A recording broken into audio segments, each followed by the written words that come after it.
name's Cameron Carlson with AnimeLocation.tv. I'm here at Ohayocon 2026 with Miss Gray DeLisle. Hi there. Hey. Alrighty. So it's been a while since the last time we got the chance to talk to you. It was at a My Little Pony convention called Canterlot Gardens all the way in 2012, 14 years ago. Oh my gosh, that was 14 years ago? Yeah. What? That's unbelievable. It got lost. The footage got lost. Yes. Well, she's corrupt, so it's perfect. I corrupted the file. We already recorded this yesterday, but I corrupted the file because I corrupt everything. Now you're ruining it. Now I'm going to have to do it again. How have you been in the last... Hi, Billy, Richard. Billy ruins everything. He's such an idiot.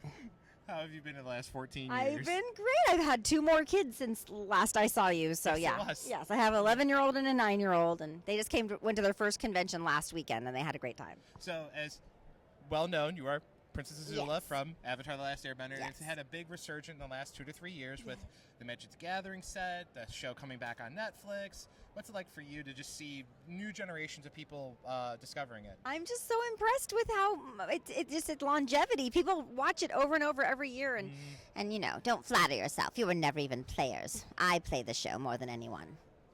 My favorite part is definitely That Sucks, Buddy. yeah, that's rough, buddy. That's rough. Yeah.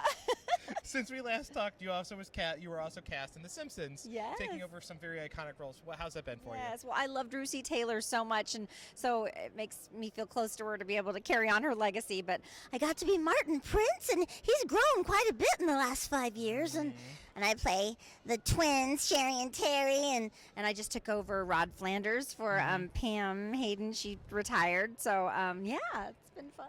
Nice. So, a very special passion project for you outside of voice acting is you're saving Cindy Walker's house. Yes. How's that project going for you, saving a piece of American history? Oh my goodness, Cindy Walker was one of the most talented songwriters of all time. She wrote "Dream Baby" for Roy Orbison and "Bubbles in My Beer" and "You Don't Know Me" for Ray Charles. You know, she was just wonderful, and her house is falling apart, and it's just a tragedy. So I found out about it, and I got a bunch of female singers and songwriters together to do a tribute to her music, and it's been #1 on our Americana chart several times. It falls and then it makes its way back up, so I'm very proud, and it's raised some money to help her, so that's great. And then the question mark is, where can fans potentially go to help you?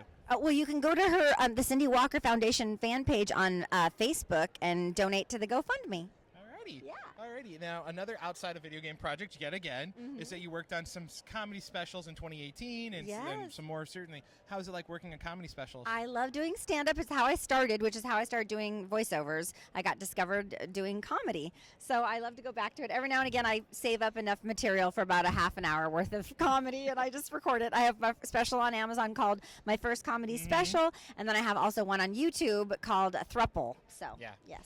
Yeah, I've watched several minutes of it. It's funny. Not safe for work. No. That's all I'm saying. No. Now, you continue to work on children's television show, bringing a lot of characters to life. How do you make sure that you keep a good amount of energy in between each one and bring a good amount of energy to the projects? Oh, my goodness. Well, drugs. No, I'm joking.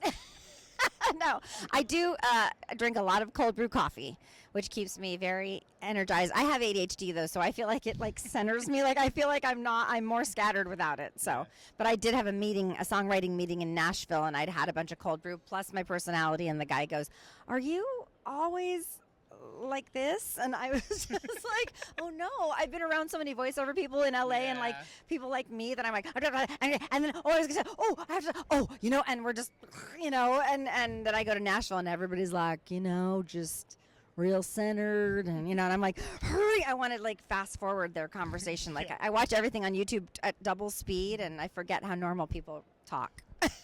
I have somatic primatic communication disorder. Oh wow! So I don't even know what that is, but it sounds fascinating. I can't read mood properly, and I can't read facial expressions properly. Oh! I tell people, if you want to hit on me, you literally have to hit me in the head and go, "I like you." Oh, that's great! I love it. I love it. So when you talk about ADD, I was like, no, I do that too, and even to people in real life, I'm like, yeah, can you go faster, please? I know. I have had the thought of how do I? And then I'm like, oh, they're a person. They're talking. You can't fast forward them.